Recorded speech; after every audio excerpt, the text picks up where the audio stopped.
ఎందుకని దేవుడి యొక్క మందిరం కట్టాలి అని ఆశపడినటువంటి దావీదు యొక్క జీవితంలో నిరాశ ఎదురయ్యింది? ఎందుకని దావీదు మందిరం కట్టడానికి దేవుడు పర్మిషన్ ఇవ్వలేదు?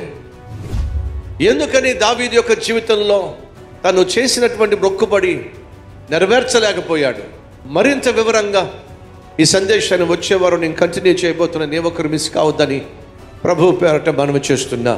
వచ్చే ఆదివారం వస్తూ మీ కుటుంబాన్ని తీసుకురండి. కారణం ఏమిటంటే అది కుటుంబ ఆరాధన. వచ్చే సండే ఫ్యామిలీ వర్షిప్.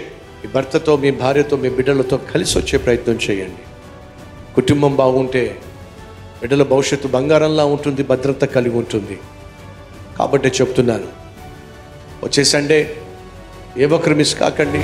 ప్రతి ఆదివారం ఉదయం 6 గంటలకు, 9 గంటలకు, 12 గంటలకు, అలాగే 6 గంటలకు 4 ఆరాధనలు మన కల్వరి టెంపుల్ మందిరంలో జరుగుతున్నాయి కనుక మిమ్మల్ని అందరినీ కూడా ప్రేమతో ఆహ్వానిస్తున్నాను. స్థలం శ్రీనివాస గార్డెన్స్, MCC దగ్గర, బెల్లంపల్లి రోడ్, మంచిర్యాల.